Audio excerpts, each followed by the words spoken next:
Everything was a rush job. Really? My employers just acquired a much smaller concern that recently went bankrupt. I think the company probably got everything on the cheap from the administrators. Although my employer has been very successful and completely swamped with work in recent months, our management team have been in a bit of a panic trying to get their new acquisition up to speed and up and running. Consequently, we were sent there to reassign staff and oversee the installation of our company's systems. In short, it was chaos for several weeks. There was virtually no time for planning and everything was done on the fly, right down to replacing the new owner's computer network, which was not extensive enough, and adding all the necessary wiring. In a nutshell, the 10 of us scurried around the city like blue flies during the day and literally gathered in the bar of our hotel to plan what was going to happen the next day. None of us lived more than an hour away by train, but we all often stayed in town for those much-needed evening meetings. One or two members of the team managed to escape home to see their wives and families, but the choice of those who could afford to escape depended on what was happening that day and the next morning.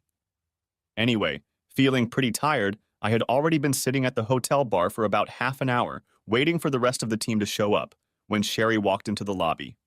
Sherry was one of the computer nerds hired by a specialized company to help set up computer systems and train staff on how to use them. And she took me by surprise when I realized exactly who had entered the bar. Sherry definitely didn't look like the nerdy girl I knew well, the one who spent all day teaching new hires how to use our company's systems. Gone was the baggy sweater, calf-length skirt, and glasses, replaced by a teasingly short skirt and a teasingly well-fitting silk blouse. She didn't look around and consider the establishment as one might expect. Sherry simply settled on a bar stool and ordered a drink. I figured she was waiting for someone, probably wondering which of my married coworkers was about to lose their way. Okay, I'll admit it, I got up from the table like a hamstring and very quickly sank down on the stool next to Sherry. "Hey, beautiful, what's a pretty girl like you doing in a backwater like this?" I asked in as sexy a voice as I could muster. Sherry turned and looked in my direction, I suppose intending to give me an evil look and probably tell me where I could get off. But then she recognized me. "Oh God, Steve, stop fooling around." "What are you doing here?" She grinned. "I'm staying here, Sherry," I said, gesturing for the bartender to put her drink on my tab. "Hey, I asked you first anyway." "I'm meeting John, one of those electrician guys, for dinner. He lives in town and will pick me up here." "I thought you computer people were all staying in Conot?" "Yeah, but John doesn't need to know that, does he?" She winked at me. "Besides, the fewer people who know I'm dating, the better. I don't date coworkers from my company. It leads to too many complications." "Ah, does that explain why you hide your light in the office?" "I don't know how I'm going to feel about it. I guess I'll take it as a compliment." "It's definitely Sherry. Now that you're sitting here, I can see your appearance and your expert disguise skills at work." "Boy, you wipe up good, girl!" "Poor John is going to get the shock of a lifetime when he gets here." She grinned. "Most of the people I teach to operate our systems are men, Steve. Let's just say they take instructions much better when they're looking at a monitor rather than trying to sneak a peek at my divine riches. Now you know the secret to my business success, Steve." "Yeah, it felt pretty damn good when I realized it was you sitting there." "Men, don't give me that, Steve. I'm willing to bet that you were watching my every move, and that it took you longer to raise your gaze to my face. Yes, I admit it, and who could blame me for that? Sherry, you are a fine example of your gender. It's a shame you don't date your coworkers." I smirked at her. "Steve, you've always been a charmer, even for that weirdo in the office. But remember, you don't work for the same employer as me, so technically we're not coworkers." "What a charming idea, Sherry." "There's just one catch. I'm married." "Damn, just when I thought I'd get lucky." She grinned. "But if you ever get bored with married life, you know my company's phone number." We joked in the same vein for another 20 minutes, until eventually Sherry's date showed up, and when he recovered from his shock, they left together. I bought myself another drink and went back to my table in the corner to wait for my coworkers. I don't know, probably about 10 or 20 minutes later I went to the bathroom. While I was in there, another guy came in and started using the urinal next to mine. "Pretty girl," he commented. "Excuse me?" I said, not sure I'd heard him correctly. It's always a little uncomfortable when a complete stranger strikes up a conversation with you in the men's room. You never know what his motives are, but I tried to remain polite. That girl you were talking to at the bar is very pretty, the man clarified. Yes, it is, isn't it? Are you in town on business? He asked as I started to wash my hands. Yes, we're opening a new branch in town. Married? Yes, but why do you ask? Oh, I was just thinking. Married men away from home should keep an eye on who's watching them when they're talking to pretty girls in hotel bars. By then, the guy was washing his hands and I was drying mine under the fan. I was chronically confused by him. I tried to figure out if he was a weirdo trying to pick me up or an unlikely pimp looking for business for his girls. Are you implying something? Yes. You've been to the bar 3 nights this week, and whenever you're there, so is that little shithead in the other corner. Haven't you noticed him? No. I really don't understand. What are you trying to say? As soon as you talked to that girl, he started fiddling with his phone. What's more, when you go up to your room in the evening, he goes out into the lobby and stays there until midnight. By then, we had already left Gentleman's, and the guy told me he couldn't say anything more, as he thought the goon hiding in the corner might have spotted him. He asked for my cell phone number and said he'd call me in a few minutes, then walked out the front door of the hotel. Confused, I returned to my seat at the bar, still trying to figure out why I had given a complete stranger my cell phone number. True to my word, my cell phone rang a few minutes later. It was the same guy, and he told me to just sit quietly and listen, then told me an almost unbelievable story. He went door to door for quite some time, but the gist of his story was that he had recently been stitched up by his now ex-wife. He explained that while on a business trip, he had innocently struck up a conversation with a pretty young woman sitting at the hotel bar. During their conversation, it was revealed that she had come to the bar to hide from her abusive ex-husband, whom she managed to spot on the street before he could see her. It didn't occur to my gullible new friend that sitting on a stool by the bar wasn't the best place for her to hide. If he hadn't been so fascinated by her attractive looks and history, he might have realized that the best place for her was in a dark corner. In any case, she pointed out the marks on her face and hands that made him assume someone had recently abused her, and accordingly, he swallowed her story like a hook, line, and bloody sinker. She then suddenly announced that her husband was about to enter the bar and fled through a door at the back of the room. Fearing for her safety, my new friend followed her and quickly discovered that she was trying to hide in an alcove in the hallway. He offered to get her a room for the night where she could hide out, but she insisted she couldn't go out into the hotel lobby because her ex-husband would likely see her. Yes, even I guessed what would happen next. After much discussion, it was decided that the girl would take the key from him and hide in his room, while my new friend would book her own room. He would then give her the key and she could hide there for the night. Which is exactly what happened. As soon as he gave the girl the key, she hugged him and kissed him on the cheek as a sign of gratitude, after which he escorted her to her room and immediately returned to his own room. The next morning, he did not see the girl and treated the incident as a slightly expensive delusion of old-fashioned chivalry. Feeling quietly pleased with himself, he thought the incident was over. But it was not! A few days later, while unpacking his suitcase, his wife discovered a pair of women's underwear at the bottom of it, and then all hell broke loose. A few days later, he was served with divorce papers, and in them he discovered that a certain young woman had confessed to having sexual intercourse with him in his hotel room that night. What's more, there were pictures of him with this young woman at the bar and entering and/or leaving his hotel room. He claimed that the whole pantomime had been set up by his wife and her lover, who he later found out was her boss at the place where she worked before the children came along. Although he had no proof of this fact, nor did he have any proof that his wife had been intimate with this guy until after their divorce was finalized and they officially separated. The bastard was at her house when the judge ordered the separation. And I was forbidden to go near the house because the cow claimed I threatened her with violence. Now she has a house because I have to provide housing for the kids until they come of age. I'm burdened with child support, and the upkeep of this goddamn house. And all the while that asshole is sleeping there with my ex-wife. I understand your obvious frustration, my friend, but what does this have to do with me? I asked when he finally fell silent. Are you sitting at the corner table you and your friends have been using all week? He asked. Yes. Then try not to be too conspicuous, but there should be a young fellow sitting alone in the corner by the opposite wall. I suppose he's almost hidden from you behind that damn triffid plant. I casually glanced in the direction my new friend was pointing. Sure enough, there was someone behind the plant, but I couldn't see who. Yeah, I think I see him. Well, I don't know what his game is, but that little asshole is watching you, my friend. I'm just nodding at you because you seem like a pretty decent guy, and I'd hate to see you get stitched up like I did. You are very kind, my friend, but I do not intend to stray from the righteous path. Me too, my friend, and actually I didn't do it. But that didn't stop me from fornicating. For some reason, your wife must think you fornicate when you're outside the house. Never! I'm very rarely out of the house at all. This is my first trip in over a year, I informed him. Pretty strange, don't you think? Why else would this guy be following you? Are you following me? Yes, of course. He's been following you at the hotel for the last 3 nights. Nonsense, my friend. It must be pure coincidence that we both arrive at the hotel at about the same time every evening. He doesn't live in a hotel. He goes home just after 1 o'clock in the morning. Look, I can prove it to you. Finish your drink and leave the hotel.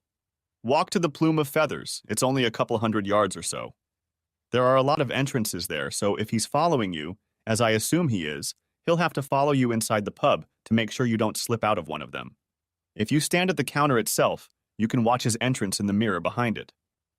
As I left the hotel, I walked past the other guys and told them I'd be right back. It wasn't until about halfway to Plume of Feathers that I wondered if I was doing the right thing. After all, there was a distinct possibility that I was setting myself up for a mugging or something. There were very few people around. I made it safely to the Plume and ordered a pint of beer. Sure enough, the young goon I'd risked a quick glance at on my way out of the hotel bar walked in and bought himself a drink at the far end of the bar. He then took a seat at the far end of the room from where he could watch me. A few minutes later, my cell phone rang again. Was I right or wrong? Yes, I agreed. He's standing against the wall and trying to pretend he's not watching me. What are you going to do with him? The hell he knows. Well, just don't do anything stupid, like let him know you spotted him or chat up any of the backups. Let me think about it and I'll call you tomorrow. But what if he's, plans to rob me or something? No, he's not like that. I'm guessing he's a college student moonlighting at some dubious private detective agency. He certainly has no idea how to covertly spy on someone. I never noticed him. You, my friend, are too much like me. The thought of losing your way doesn't cross your mind, and so you have no reason to be constantly looking over your shoulder. Your red-haired buddy, on the other hand, is on the lookout and constantly scanning the neighborhood. I'm a little surprised he didn't notice your shadow. Yes, the red-haired coworker he was talking about is actually the office Casanova, and that's who I first suspected Sherry had come to the hotel to meet with. After finishing my pint of beer at the Plume, I walked back to the hotel via a somewhat winding route that took me along the river. I hoped I looked like I was out for an evening walk to get some fresh air. Back at the hotel, the guys were curious as to where I had disappeared to, but didn't question me. Then we got busy going over the plans for the office and discussing what we hoped we would be able to do the next day. Later, as I was leaving the bar and heading to my room, I noticed out of the corner of my eye that someone was hiding behind that damn plant again. Are you okay? My new friend asked, calling me the next afternoon. Yeah, okay, but I still can't understand why this guy has to chase me. You want to know? Yeah, I guess I am. Someone has to pay that bastard, and if my wife is spending my hard-earned money, I'm going to be very annoyed. Okay, leave it to me. There are a couple other divorced husbands working in the office I've been seconded to. I'll have to stay out of sight because the creep might recognize me, but we think we have a solid plan to grab the creep and ask him what he's doing without letting on that you know he's watching you. That would be quite a feat, wouldn't it? No, the boys will trick him into thinking they were hired to watch you two and pounce on the kid. Hell, he's just a kid. He'll probably wet his pants. Either way, they'll promise him that if he confesses to them, they won't let whoever hired him know he blew the job. With any luck, he'll keep his mouth shut rather than risk losing his earnings. It was decided that I would set off again for the Constitution at about the same time as the previous evening. Only this time the way to the river was by a very peculiar route, which led me down a dark alley. I confess, as I entered this alley, I wondered once again if I had been tricked into something unpleasant. Halfway down the alley, I noticed two dark figures lurking in the shadows. With some relief, I heard one of them say, "Keep walking, he's 50 yards behind you." I then continued my walk, and nothing more remarkable happened to my knowledge. And when I returned to my room in the evening, there was someone behind the plant again. "Well, it worked, but it doesn't make much sense," said my new friend's voice as I answered my cell phone just after midnight. "So he was talking?" "Yes, that's right. They couldn't stop him talking." "Well, they seemed like big guys to me." "Everyone looks like a big guy in a dark alley at this time of night, my friend." "But you just wouldn't believe it. I know I'm out of my head." "Your little tail should pick you up from the office every night. He should follow you around until midnight, and then when he's sure you've gone to bed, he can bugger off and go home." "That's it?" "Yes, he's moonlighting at the local detective agency, as we suspected. But they're not really interested in what you do or where you go, unless it's to the train station." "A railroad station?" "Yeah, you know those things go on rails." "Well, yeah, that's how I got here. There was no point in taking the car." "The best part is that if you go to the station, he'll keep track of what train you get on. If it's a northbound train, he can drop you off and go home. If you get on a southbound train, well, then he has a cell phone number to call immediately." "South, you say?" "Yes, I believe you live on the South Coast, my friend." "I want to." "But why would you get on a train going north?" "My sister lives half an hour from here." I guess that's bad news, isn't it?" "Yes, do you have a number for the guy to call?" "I'll send you a message as soon as we're done talking." "Thank you." "What are you going to do, my friend?" "I think I'll visit my sister tomorrow night." "Do you need backup?" "That would be nice of you. I have no idea what I'm about to get myself into." "Write me the time of the train you're taking tomorrow, and we'll meet you at the next station." "Also, if you see my two friends, pay no attention to them, if you understand me. They are complete strangers to you, and it will be safer for everybody if it stays that way."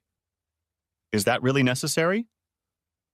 "These are two very angry ex-husbands, my friend. All you have to do is nod to them, and they'll be happy to take care of anything you need after we're safely on the train and back here." "I'm sorry?" "There are CCTV cameras in all stations now, my friend. Almost indisputable when an alibi is required. I didn't recognize the phone number my tail was supposed to call. It was a cell phone number, so even if I had tried to trace it, it would have led nowhere.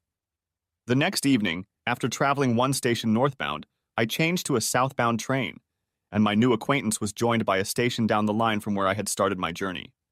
He reported that a young man had watched my northbound train depart and then left the station, presumably to go to bed early. I saw no sign of the two large dark figures I had passed in the alley the previous evening, nor had my new friend mentioned them. We discussed, of course, what I might discover when I got home and what we would do if no one was home. My wife didn't say she was going out, so we figured she was expecting guests at home. Well, there was always the chance that I would call and chat with her in the evening. I'd already done that once that week, and come to think of it, my wife seemed a bit distracted. She admitted to me that she was in the middle of a TV show, had turned off the sound when the phone rang, and was trying to follow the program using the subtitle function. Constance had always followed those stupid soap programs on TV, so I accepted her explanation at that point. By then, I wasn't so sure anymore. In fact, I was racking my brain, trying to remember what else I'd heard in the background during the conversation.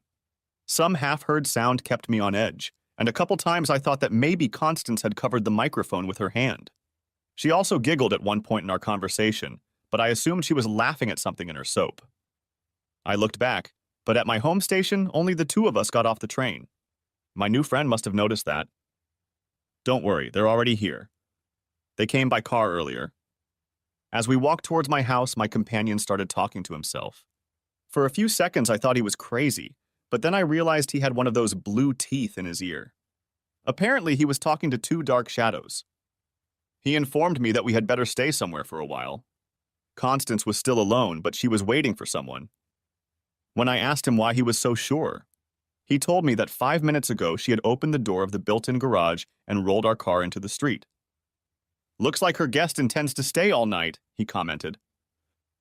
We spent some time peering into storefronts in an area of town where we couldn't be seen from the road until my companion announced that the game was on. We then headed toward my house. My companion stopped me from barging in like the proverbial bull in a china shop. He pointed out that tonight was probably not the first night Constance had had visitors, so there was no point in closing the stable door after the horse had galloped away. We need to give them enough time to get a proper handle on whatever it is they're about to get into. That way we can get the evidence I'll need when it comes to the trial. My companion was evidently more experienced in such matters than I, so I followed his advice. We lingered in the garden for some 20 minutes until my impatience took over. Then I crept to the window of the back parlor. Fortunately, the curtains, which Constance had been so pleased to find, had shrunk a little when she had washed them. I never had time to pull the steps apart again, and to correct the frilly cord so that they closed completely in the middle. I never thought Constance was capable of such a thing. She was completely naked and kneeling between the legs of an equally naked Tony Copeland. He was one of our local councillors, no less, and a potential parliamentary candidate for his party at the next general election. Our current MP had already announced that he intended to resign. It is quite clear that Constance was committing an act that a certain former president of the United States called "do not engage in sexual relations." I disagreed with that somewhat. I only found out that the bastard's name was Tony Copeland because Constance had delivered circulars from his political party before the last local elections. Constance was not an ardent supporter of the party, but inexplicably became involved in the last local election campaign. I have wondered ever since whether Constance's affair with Copeland was the result of her working for the party during that election, or whether her sudden interest in local politics and elections was the result of her and Copeland's affair. I must admit that I will probably never know the answer to that question. I suppose I was still pondering the question when my companion pulled me away from the window. The last thing I had time to see was Constance's head rising and falling. As we moved away from the house, my companion handed me a small video camera with a lanyard around my neck. He explained that once we were inside the house, I should keep the camera pointed at Copeland and Constance for as long as possible. But if Copeland tries to attack me, I should just let go of the camera and defend myself. He reminded me that the camera will continue to record even if it's just hanging on a shoelace. And no matter what I said or did once we were in the house, I was not to threaten physical violence to any of the perpetrators in any way. If he attacks you, smash his head in for all I care, but don't raise your hand on him first. I will keep that camera on you at all times to prove that you didn't attack him, and I will try to keep that camera on both of them at all times. 2 cameras? I asked. Yes, that's my business, selling video cameras in bulk. Didn't I tell you? You haven't told me anything about yourself. I don't even know your name. That's probably best if you decide you want the boys to do the business later. After sneaking into the garage and quietly deflating all of Copeland's car tires, we went through the fire door into the kitchen. From there, we could see and record what was going on in the living room, where Copeland had by then returned the favor to Constance. It took all the self-control and influence of a companion to keep me from rushing into the room and using the right boot to make Copeland sing alto from this day forward, or perhaps castrato. Be that as it may, my obliging friend convinced me that neither the right boot nor the carving knife from the kitchen shelf would be conducive to my own long-term well-being. In his view, HMG's extended holiday homes are places you visit, not establishments in which you'd like to spend 10 or 15 years in confinement. How the hell Constance didn't notice us standing there recording the scene, I just don't understand. Then Copeland seemed to tire of his labors and climbed on top of Constance, though she objected, saying he hadn't gotten her off yet. Personally, on reflection, I thought it was damned unsportsmanlike of him. Copeland told Constance that he couldn't hold back any longer and started fighting her off as hard as he could. Oddly enough, Constance told him to calm down and sort of hinted that he had offended her when he did this. Their conversation didn't make much sense because Copeland interspersed almost every word he said with 2 words, "Damn bitch," and Constance repeated, "Oh shit." In all the years I'd known her, I'd never once heard Constance use a swear word. Usually when we made love, she'd say, "Oh God."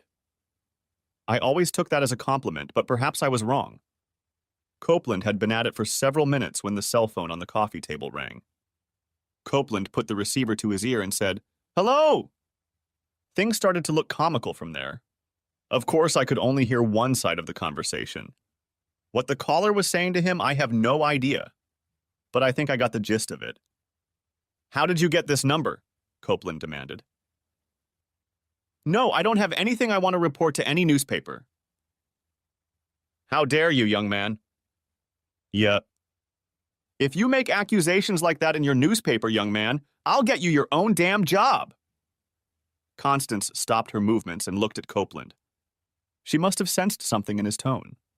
Or maybe what the reporter had told him had put Copeland out of the mood for sex, and it was affecting some part of his anatomy. Now look at this. I'm visiting a local resident on official council business. My duties as a councilman include assisting... That's none of your business, young man. Her husband knows perfectly well I'm here tonight. At this point in Copeland's telephone conversation, Constance's eyes suddenly returned to the mirror on the wall, and a look of horror appeared on her face. Steve. Oh God, no. Steve! She howled at the top of her voice. Constance's sudden cry caught Copeland off guard, and he looked up at her. I can only assume that he realized she was looking at something reflected in the mirror, because he shifted his upper body to one side so that he could see my companion and me. There have not been many times in my life when I have seen real fear in someone's eyes. But that night I saw fear in Copeland's eyes. You know, I don't know if he turned off his cell phone or not, but I do know that, in a panic, he shoved Constance away from him with such force that she fell to the floor, smashing her head on the coffee table and briefly losing consciousness. I must say I've never seen anyone get into a dress uniform so quickly. Then Copeland found his jacket and threw it on. My companion shouldered me further into the living room as we continued to film Copeland hurrying to leave the house. Later, I realized that my companion had led us out of the kitchen doorway to clear a path for Copeland to the garage where his car was parked.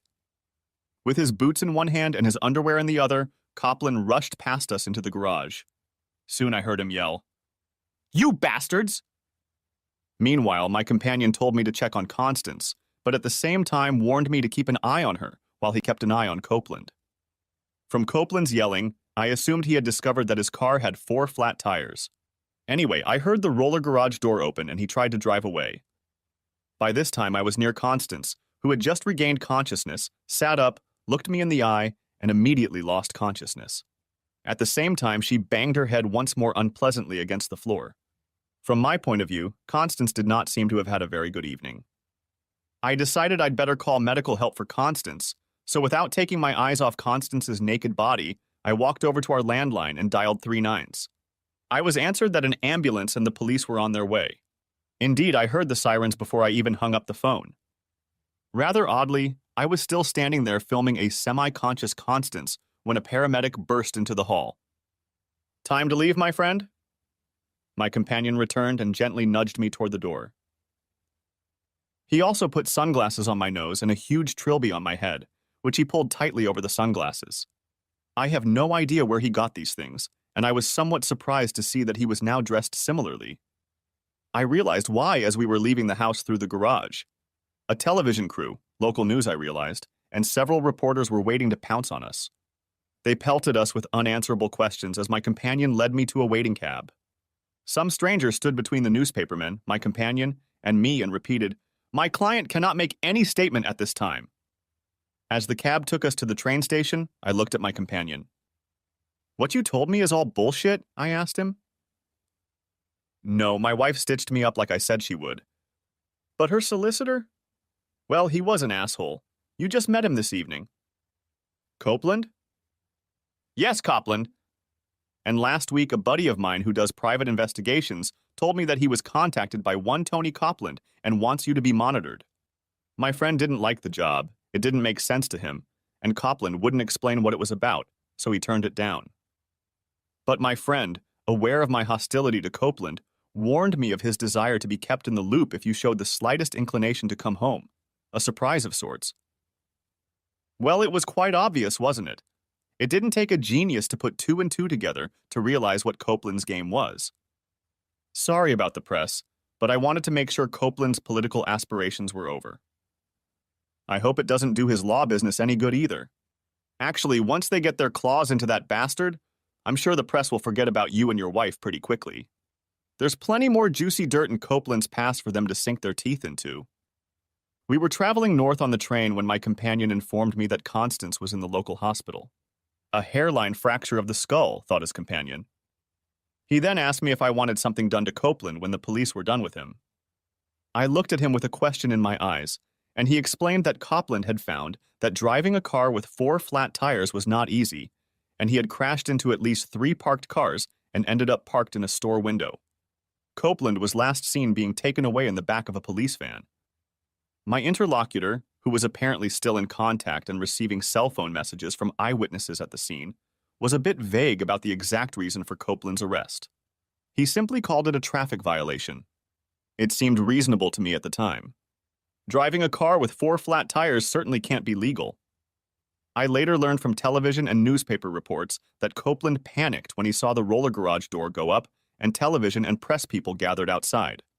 He was standing in the garage in his undress, and my companion was blocking Copeland's access to the switch that would close the door again. Then a panicked Copeland jumped into his automobile and drove away. Or, more correctly, tried to drive away. The brief description I read in the press said that his car was certainly on the road, but hit a television crew's van as it left my house, and numerous other parked cars as it drove down our street. Then, when Copeland tried to turn onto the main road, he apparently collided with a passing truck. It appears that the collision with the larger vehicle gave Copeland's car the momentum it needed to stampede into the storefront. Too bad our cab went the other way that night. I would have loved to see the carnage for myself. As we traveled, my companion informed me that this evening would probably be our last meeting. But he also said that if all went according to plan, I would hear from him in the future. He apologized again for the unfortunate publicity, but said he needed something spectacular to let the dogs off the chain. It was many months before I realized what he was talking about. I'll come back to it later. At one point, as our train was crossing a bridge over a river, my traveling companion threw the cell phone he was using out the window. He told me that I would no longer be able to contact him on that phone, and neither would anyone else. "Keep the video camera, I have plenty of others," he smirked. "What about the movie and those two?" "I'm sure the chip in that camera is enough for what you need, Steve. I have plans for the records in them, and I may have to interfere a little. But don't worry, your wife's face won't end up in the papers." "Who cares?" said I. "Yes, my friend, and I'm sorry that's going to happen. No man likes everyone knowing that his wife was a whore who hung up on him for God knows how long. It's not good for our ego, my friend, I assure you. Such is human nature." My companion got off the train a couple stops before me. He shook my hand, apologized again for the publicity and for any other repercussions I might accidentally face in the future. He assured me that he would do his best to minimize them, but did not specify exactly what he thought might happen. One last time he handed me a business card and told me it was the card of a lawyer who was at my house. He was a good man and could be trusted. I was to use his services for my divorce if I decided to get one, and for any other unforeseen circumstances. Then the train left the station, and I never met him in person again. But I was to hear from him and see his face again. But I will tell you about that a little later. The nightman at the front desk caught me as I was entering the hotel and handed me a package marked urgent. I took it with me to the bar where, to tell the truth, I was going to eat to my heart's content. Who could refuse under such circumstances? At the bar, I tore the paper out of the package and found that it contained the packaging from the manufacturer of the small video camera that was now in my pocket and a printed note. Essentially, the note instructed me not to get drunk. I was to go to my room and make at least one copy of the camera's memory card file on my laptop, and preferably several others on whatever media I had on hand. I also asked that I not keep the copies and the original in the same place. After sipping my whiskey and ordering a chaser, I did as the note instructed, putting one copy of the file on a DVD, which I later removed and put in the hotel safe, and sending the other to my sister. I was only able to make 2 extra copies because I only carry a couple of blank DVDs and CDs in my laptop case. I suppose it was morbid curiosity that made me watch the pantomime one more time before I laid down and tried to fall asleep. In the end, I failed. God only knows what I looked like the next day, but everyone in the office tried to stay away from me if they could help it. Around mid-morning, 2 plainclothes policemen came to the office, wanting to have a quiet conversation with me. I took them to an empty office where we could have some privacy. They explained that there was a disagreement over how Constance, who claimed to remember nothing about the night before, had gotten a skull fracture, even though it was only a hairline fracture. The way they were talking, I realized that someone had suggested that I had been acting rather aggressively the last time he'd seen Constance and me together. They didn't say who had claimed that, of course, but it wasn't hard for me to guess. They refused to confirm or deny that it was Copland. It took me a little while to find the right point in the recording, at which point I asked if they wanted a copy. Actually, they asked to take the original recording, but I told them I had no intention of letting the thing out of my possession. They eventually agreed to a copy, which I made while they were waiting, on a DVD I had gotten from one of the computer guys. While my laptop was doing DVDs, I asked one of the girls to get us some tea and the officers, and I struck up a friendly conversation about the previous few days. That is, if you can have a friendly conversation at all with a police officer on duty. They showed a lot of interest in my mysterious friend. But I think it was just curiosity on their part. The videotape proved that he didn't hurt Constance either. Actually, the cops wanted to know if Copeland could be charged because he pushed Constance away from him quite violently. They said they would ask CPS officials to look into it. I think they were just interested in who had a grudge against Copland and why. They said I should be on my guard and suggested that Copland was a pretty powerful lawyer. At the same time, they sort of hinted that they had reason to suspect that Copland was not entirely honest in all his actions. Like sleeping with other people's wives? I remarked. Oh, and not only that, Steve, we just can't get a handle on this creep. Let's just say he's unofficially on a lot of police officers' lists of interest. But if I may say so, you seem to be taking all this somewhat lightly, Steve. What else am I supposed to do, officer? Lose my temper and start beating my chest? If I had behaved as you suggest, wouldn't you be leading me in handcuffs to your car right now? I asked. Yes, Steve, I think it would. The officer smiled back at me. I can tell you from experience that when the stew is spilled and everything turns to shit, the best thing to do is laugh, or at least try to. It really helps those who wish you distress. Both officers laughed and shook my hand as they left.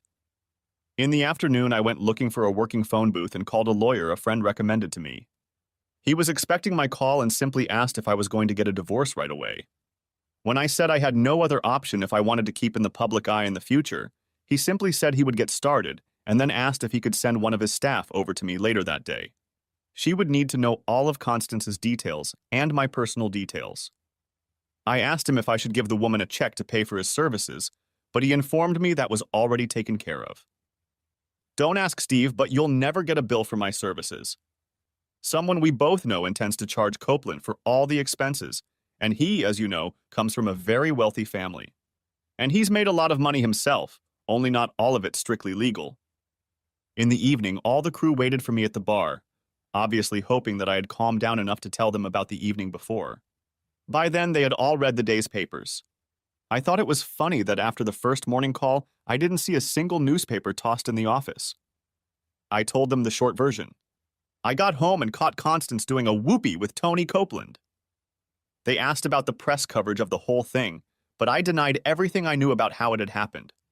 It was the truth. I really had no idea about any of this. It was probably about 9 o'clock in the evening when my new lawyer, an extremely good-looking but also very efficient assistant or associate, arrived at the hotel to meet me. We made our way to the hotel library to meet privately. The first thing Miss Clarkson, yes, she was one of those types, told me was that she had already spoken to Constance and advised her to get a lawyer herself as soon as she was released from the hospital. It's much easier if the lawyer himself explains to him that he can't stand on his own 2 feet. Your wife doesn't want a divorce, you know? Yes, I know. Please look at all these messages she sent me today, I replied, showing her my cell phone. Did she try to call you? Yeah, but I'm pretty busy here. I suspect that's what he and Copeland were counting on. That's about right. Copeland has been stalking her for some time now. She claims he was successful just this week, but, well, in my experience, people tend to be stingy with the truth when it benefits them. Well, he would hardly go to the trouble of following my movements, unless he had reason to believe that he would get an opportunity to put Constance to bed. Screw, I think that's the word you were looking for, Mr. Marshall. Steve, Miss Clarkson, everyone knows me as Steve. Very well, Steve. But I'm afraid that to everyone but my fiancée. I'm Miss Clarkson. I imagine a very handsome man. And a very stoic Steve, believe me. Oh, I do, Miss Clarkson, I do. She smiled at me for the first time, changing her business-like expression, but then returned to the reason for her visit. Surprisingly, she already knew almost everything there was to know. Miss Clarkson pulled a piece of paper out of her briefcase and sketched out a list of questions. Constance and my full names, date of birth, our wedding, and so on. I saw Miss Clarkson just ticking off the correct answers she had already typed. There were a couple of minor errors, but nothing more than that. Everything was there, including the value of our house, but not the contents of our bank accounts or the details of our savings. Not that I could remember them in detail myself. Miss Clarkson then placed a form in front of me that I was to sign. It was essentially a contract that asked her boss to act on my behalf in Constance's affairs and my divorce, as well as any other legal matters, whether they related to our divorce or not, until I canceled the contract in writing. Before leaving, Miss Clarkson suggested that I call Constance and talk to her. In fact, I had verbally made it clear that I had no intention of forgiving Constance for her act. She also said that I could find Constance at her sister's house. Your house is being watched by the press. Perhaps you'd feel more comfortable if you found another place to stay this weekend, Steve. Miss Clarkson had always been a little uncomfortable addressing me as Steve. By the way, your employer is doing an excellent job and is rather vague about your whereabouts. I wondered who, and more importantly, when did they ask them to do this? After Miss Clarkson had gone, and I had been secretly questioned as to who my delightful visitor was, I went up to my room to call Constance. The guys were a little shocked when I told them that Miss Clarkson was a representative of my lawyer. None of them could figure out why she was visiting me at this hour, and even asked how much legal representation would cost me. The call was answered by June, Constance's sister. Our conversation was short and concise. All June could say was that she was personally sorry for what had happened and hoped we could remain friends. She then said she would go and get that stupid cow. 4 words that I think expressed June's attitude towards her sister's behavior. A year or so later, while on my honeymoon in Malta, by coincidence I ran into June again. But I'll tell you about that too later. The press apparently learned of my whereabouts only after I had spent the weekend with my sister and her family. My sister and her husband were sympathetic and didn't pry any details out of me. Hell, they'd probably read most of them in the papers anyway. On Sunday evening, when I returned to the hotel, I was served with a restraining order. I couldn't understand what it was about, but over the phone, Miss Clarkson explained that Copland had obtained an emergency restraining order prohibiting me from releasing to the press any material taken that night or putting it on the internet. Come on! I couldn't make sense of all the legal nonsense they were spouting at the best of times, but at least Miss Clarkson got the point across to my thick skull.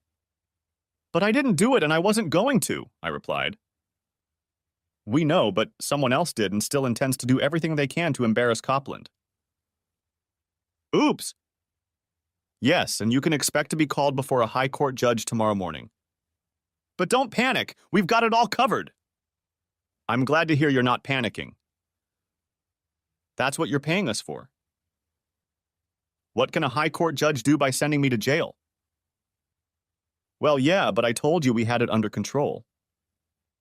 Monday afternoon, I found myself in a courtroom, and a very pissed-off judge was standing in front of me. I didn't utter a word, my barristers, several dressed in wigs and robes, did all the talking. I informed the judge that an anonymous third party was in possession of 2 recordings similar to the one I had, taken at the same time. To my surprise, the police photo analyst confirmed that the images in question were not stills from the recording I had made. By the way, we are talking about 2 photos that somehow got into the hands of the national press. I believe that if Copland had done nothing, only the less reputable and sensationalist publications would have printed them. And eventually they were, along with all the other newspapers and media outlets that were able to get their hands on these bastards.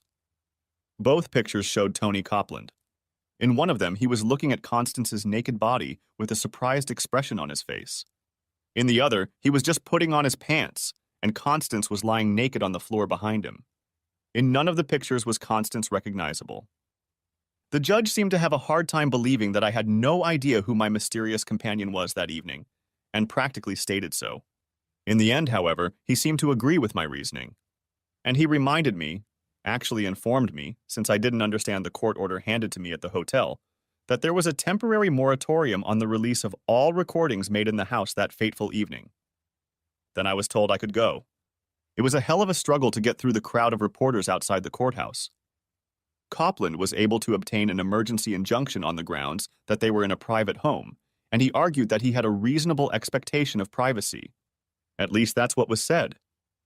The newspapers vigorously fought the injunction against publication, and I strongly suspect they were assisted by my lawyers. When the case went to a full court hearing a few days later, the judge quickly lifted the injunction.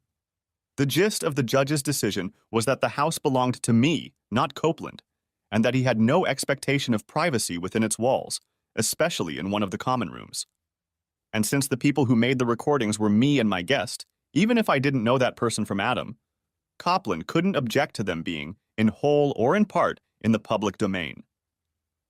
Well, I guess that's what the judge said. Most likely, the whole machination only increased public interest in the story. Because all the newspapers and television news programs came out with headlines, and more than I expected, showed these two photos and a few more that appeared in the following days. When the court finally acquitted them, the gory headlines and stories attached to these photos were, from my perspective, brilliant. One of them read, "Caught in the act." Another read, "Cowardly retreat." And the attached story explained how Copland calmly dressed himself while his mistress lay unconscious on the floor beside him. However, it was obvious that whoever took the footage from the video and gave it to the press was very careful in his actions. Constance's face was either cut out of the frame altogether or blurred. I think it's safe to say that after my antics with the High Court judge, things went back to normal. I worked the second week in the new office and then returned home.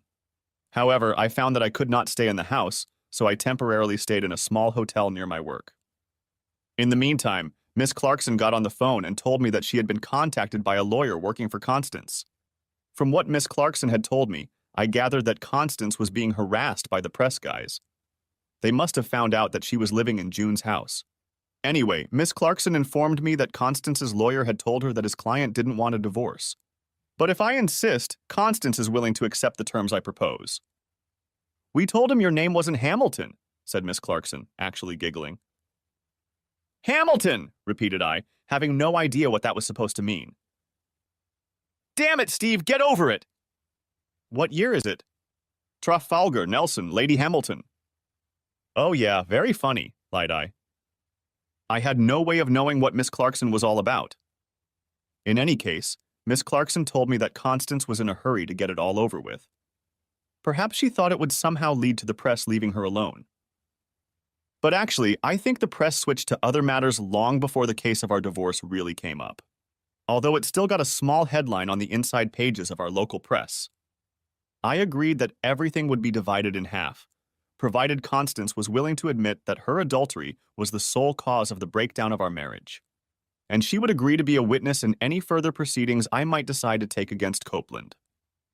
Somewhat surprisingly, Constance's lawyers asked me to agree to appear in court as a witness in the case she had brought against Copeland. This confused me until Miss Clarkson informed me that it was probably a personal injury lawsuit and that the videotape we had made, a copy of which had already been given to Constance's lawyer, would probably be enough for Copeland to settle out of court. I guess he did because I never heard from him again. The house was sold very quickly as the market was very good at the time.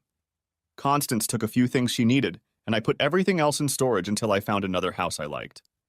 But I had no time to look. Living in a hotel might not be fun, but you get used to it. Less work, no cooking, and it was cheaper than paying a mortgage. I even had free parking right in the city center. Sometimes some reporter would track me down, and I was even willing to talk to them. But they didn't seem interested in Constance and me. They all asked me what I really knew about my mysterious friend. I couldn't tell them anything, I'm afraid. But a couple of them, with whom I got on very well, confided to me that they thought there was something in Copeland that was not yet known, and that they thought it must necessarily concern my mysterious friend, and I gave their calling cards to Miss Clarkson. Although by that time she claimed not to be personally acquainted with the man either. This was not quite in keeping with some remarks she had made to me earlier in our acquaintance, but she used the words personal acquaintance. I don't know exactly. It might have been 2 or even 3 months since that fateful evening, but it doesn't really matter.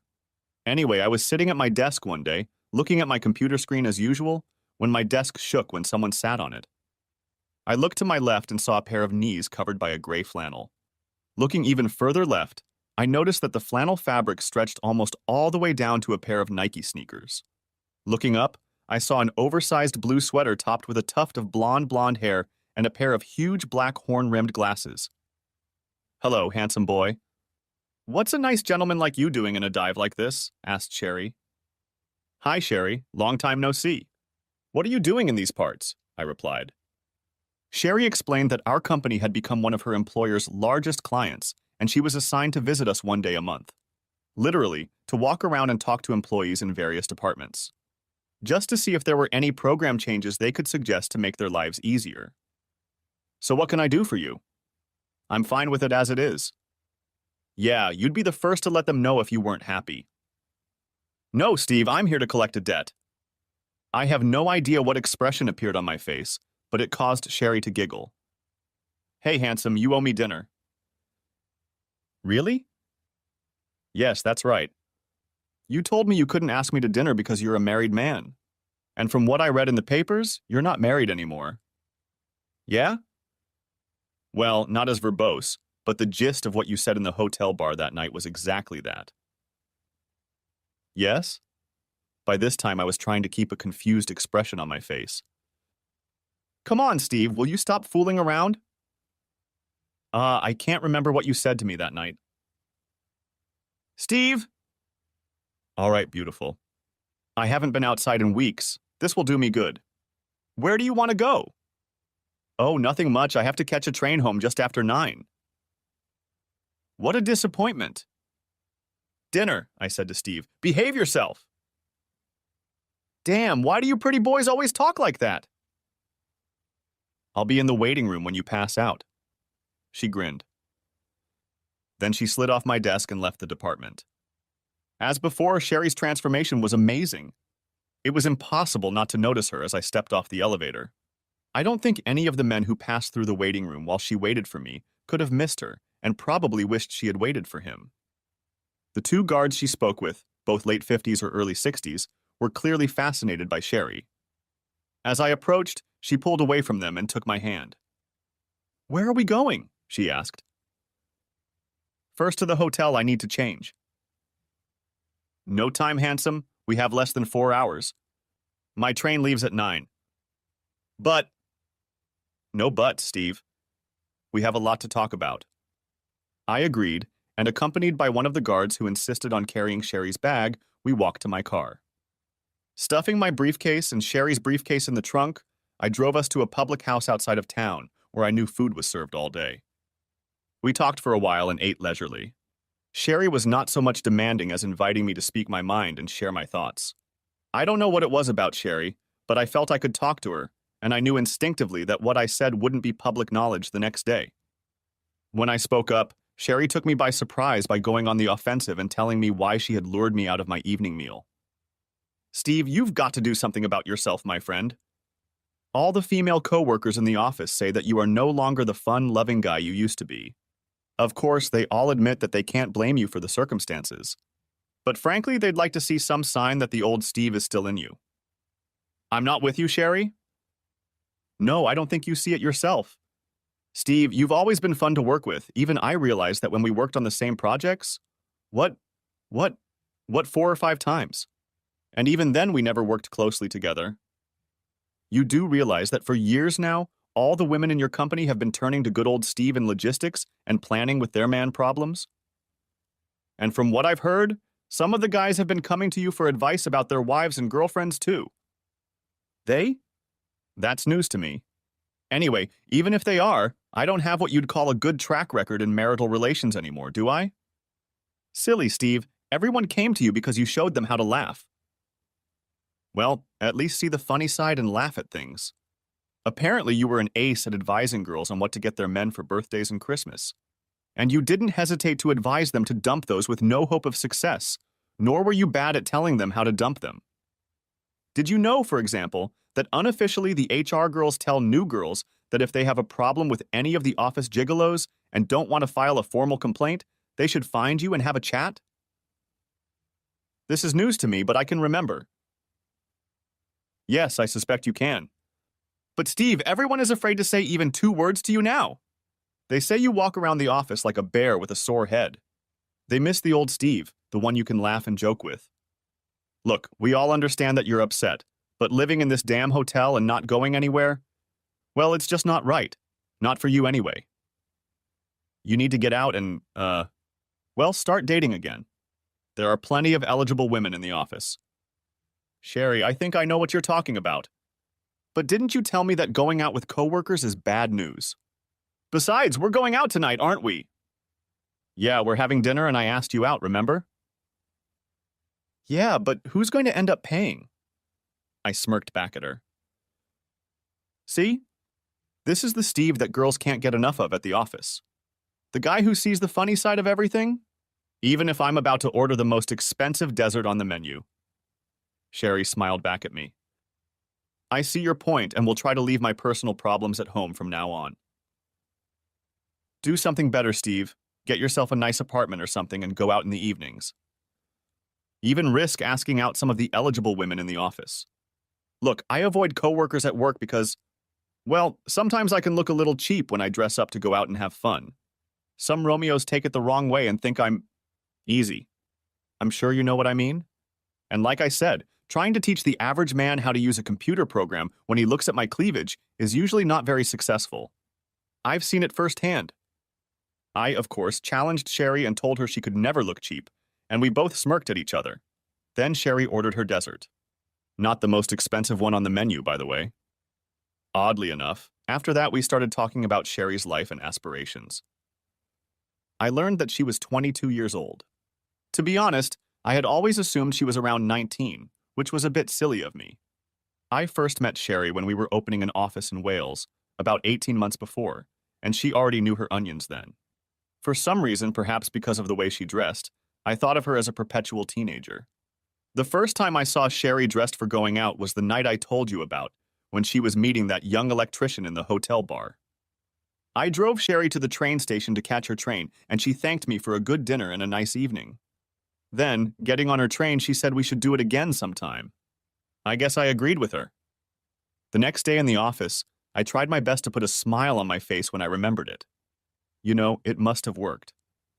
I noticed that after a day or so, people stopped leaving the tea room as soon as I crossed the threshold, and the people who had avoided my desk since then, well, they didn't do that anymore and often stopped to pass the time. That same lunch hour, I visited some real estate agents and got a list of furnished apartments for rent. I guess I was still a little shy about buying, and if independent apartment living didn't work out, I could always go back to the hotel again. I guess that was the thought that was floating around in my head. That Thursday, I received an interesting call from Miss Clarkson.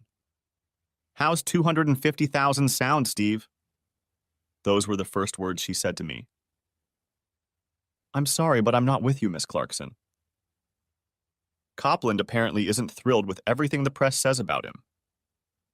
The man has something to hide! Anyway, things are quieting down in the press, and we thought it would be a good time to hint that the attachment alienation case may be in full swing. I suspect Constance's legal advisors have also threatened something, but I can't be sure. Anyway, Copeland's people came back with an offer of $50,000 for us to leave. We discussed that offer, and now it's up to $250,000. We might even be able to squeeze another 25 or so out of these creeps if we nail them to the wall. Go ahead, Miss Clarkson. Take every penny you can from that scoundrel. But preferably settle out of court. Constance is not my favorite person in the world at the moment, but if I disgrace her in court, it will not leave me indifferent. Very good, Steve. The press will probably find out about it anyway. But you know the form, an undisclosed amount. It's almost as good as if Copland had admitted that he... Yes, I was going to use your description of him for a moment.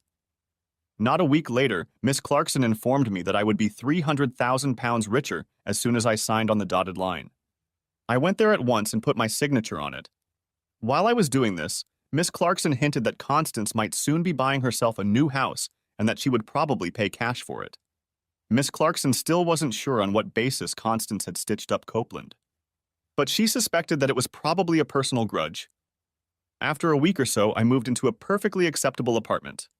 It was further away from my office, but it came with free parking, which was at a premium in that neighborhood. It was a 2-bedroom suite with a large living dining room and a surprisingly spacious, well-equipped kitchenette. The washer and dryer were in the bathroom, but the room was large enough that you hardly noticed them. I don't know if it was the money Copland put in my bank accounts or the fact that I tried to take Sherry's advice. But by the end of the month, I was feeling much better, and every now and then I'd go for a drink after work with one of the guys. There were 3 people sitting at my desk: a coworker who had been with the company for a short time, maybe a month or so, and Bob, my boss. I was just showing them a spreadsheet I was working on when the computer screen went blank. After a second or so, the dreaded blue screen appeared, but it was blank. Then words began to appear in the upper left corner, one character at a time. "Hey, Steve! Guess who's buried here in the depths of hell and playing with the servers?" Almost panicking, I quickly started typing. "Sherry, I'm in the middle of something. I have people with me." Almost instantly, a message came through. "Oops, sorry folks. Official business, honestly. Steve, are we all set for today?" I was surprised when my boss reached over and started typing. "Hi, Sherry, it's Bob. Of course, Steve is taking you out for an evening stroll. That bastard doesn't get out much these days." A message came back. "Cheers, Bob. Same place and time, Steve. And remember, my train leaves at 9. Then the screen went blank again, and then my spreadsheet reappeared. "Sorry about that," I said to my boss. "About what?" he replied. Then he added, "Nice girl, that Sherry." Our new coworker sat with a perplexed look on his face, but finally asked, "Who is Sherry?" "Someone a little closer to your age than mine," I told him. "Give it to Steve." Bob said, "She's just right for you. God, you need someone to spice up your life a little." "Bob, I'm 12 years older than her." "So 12 years between friends?" "Jesus, buddy, you're too fixated on numbers." After that, we went back to the calculations in my spreadsheet, making small changes here and there and seeing what effect they would have on the bottom line. It was probably half an hour later when the spreadsheet disappeared again, and another message appeared. "Excuse me, Steve, do I need a chaperone for lunch today?" "He'll meet you in the reception area at 12. Bob typed the text. "Thanks, Bob." Back came my spreadsheet again.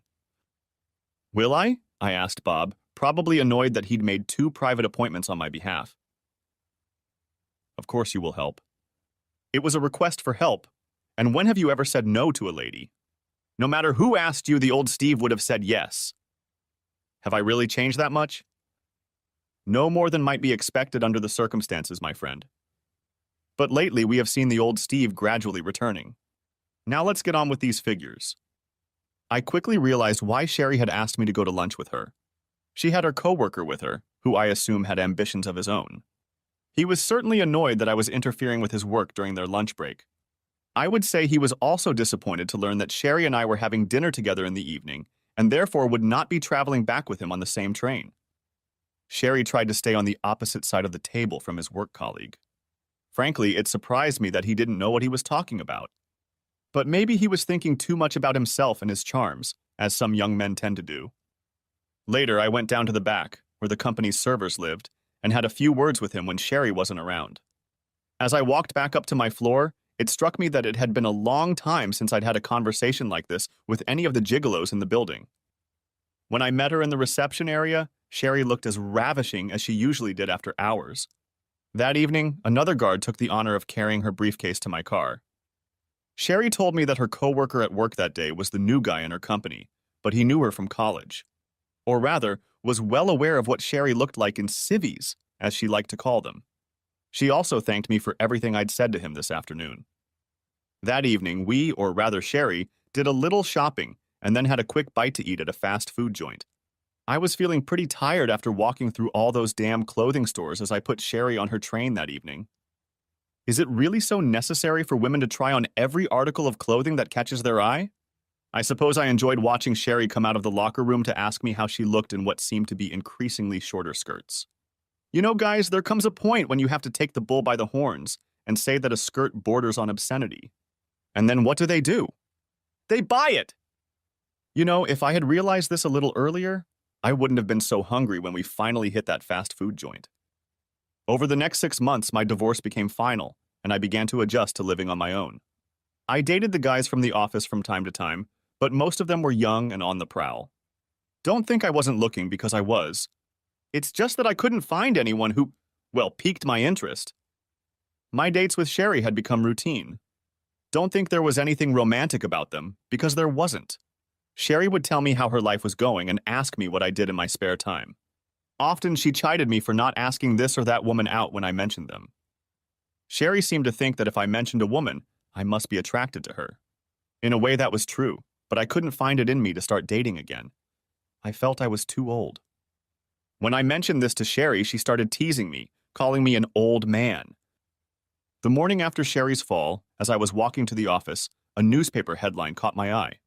It turned out that Copeland had been arrested the day before. I bought a copy and tried to read it as best I could as I went along. As is usually the case in judicially ruled Britain, the accompanying article didn't say much. Only that Copeland had been arrested and charged with conspiracy and perverting the course of justice. The article went on to list a whole bunch of other people from around the country who had also been arrested.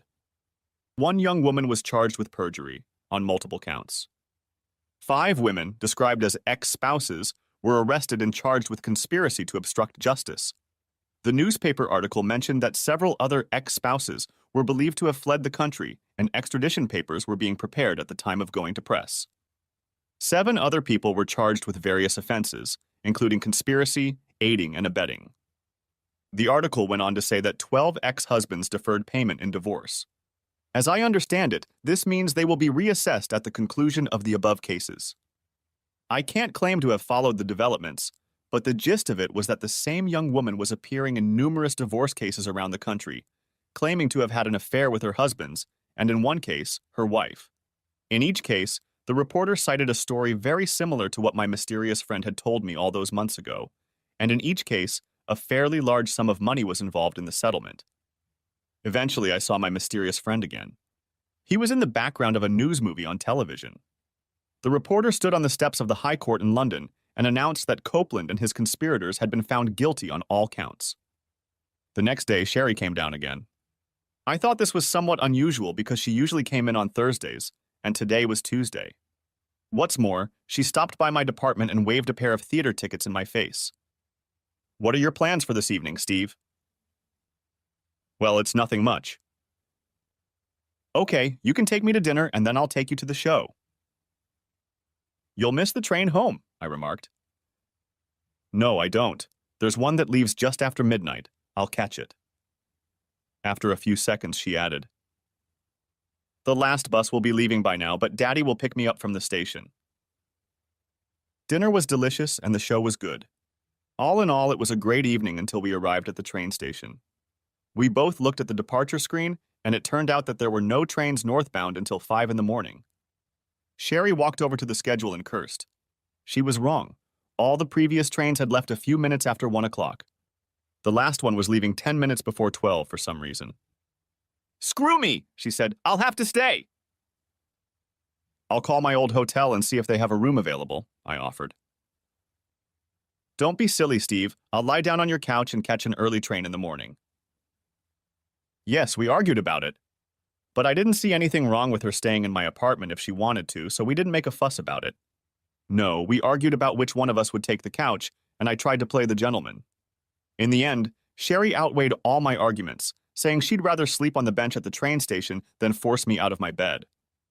Back at the apartment, I found a spare sheet and decided to bed Sherry, using as a blanket my old sleeping bag that I kept in the car just in case. Don't forget that I had to dry it in the dryer for 20 minutes. It had been in the trunk for a very long time. While the dryer worked its wonders, Sherry and I had tea and she took a good look around my apartment. Sherry had looked in my apartment a couple of times before, when we took home frozen food and other things I'd bought to put in the freezer.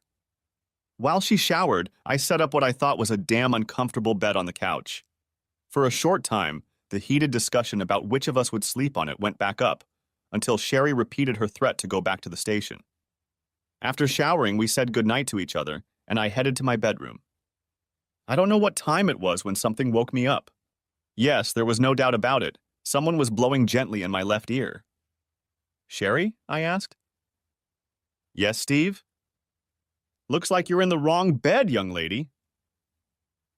"Are you objecting, old man, or just stating a fact?" "Stating a fact, I think." "Good. But Sherry?" "Steve!" If you say one word about the 12-year age difference between us, well, we're not going to start our married life on a very good foot, are we? Conjugal life? Yes, now come on, show me what an old man can do. I wasn't surprised when Sherry didn't rush to the train first thing. I'd already realized that she'd set me up quite effectively. As we walked to the office, Sherry explained that she was taking 4 days off to train a new set of employees in the accounts department. In fact, she didn't go home until Sunday night of that week. And she also informed me that her company had an opening that could be filled almost permanently by someone who worked at mine. Not full-time, of course, just 3 days a week, and it will be very flexible. No problem taking the kids to school and things like that, added Sherry. Kids! I gasped. Of course I want at least 2, and you'll make a great father, Steve. Gosh, that's all right then. For one awful minute, I thought you were going to say 12. See, that's what I like about you. You always see the bright side in everything. We were on our honeymoon. It was the time between sessions when you lay in each other's arms, too excited to sleep, but too tired to go again. For now. Sherry, I asked, how long were you going to be my wife? That's a good question, old man. I suppose you could say I saw a headline in the papers about your first wife and that Copeland fellow. Oh, so early? Yes. But if you were to accuse me of conniving, you might even question my motives for encouraging that fellow John to pick me up for dinner that night at the very hotel I'd chosen. I've had my eye on you for a long time. I'm going to have to keep an eye on you, aren't I? Yes, old fellow, but don't take me for Constance. I know what I want when I see it, and I'll never do anything that might mean risking losing it. Epilogue. Well, I've already mentioned that in Malta, Sherry and I ran into a very surprised June, so I suppose I should tell you what she told me. June said that she thought there was a hidden submissive streak in Constance that Copeland had somehow recognized and picked up on. June noted that reading the newspapers, she had concluded that many of the women involved in his divorce proceedings seemed to be under some sort of male influence. I have not been following the details of this case, so this was news to me. June said they all seemed to want to take full responsibility for everything, although Copeland was the only person featured in each case. I don't know what this man has, but he can get some women around his finger, June told me. But Constance has turned against Copeland and sued him, hasn't she? Remarked I. Constance is my little sister, Steve. I have always taken care of her, and perhaps that is my fault. Perhaps the fact is that Constance has always been subject to my wishes. I pushed her into that trial. I don't think she would have had the guts to see it through if it hadn't been for me. Fortunately, Copeland relented and made an out-of-court settlement. I don't know how Constance would have behaved if they had been in the courtroom. By the way, is this your new fiancé, Steve? Of course. Sherry chased me and caught me.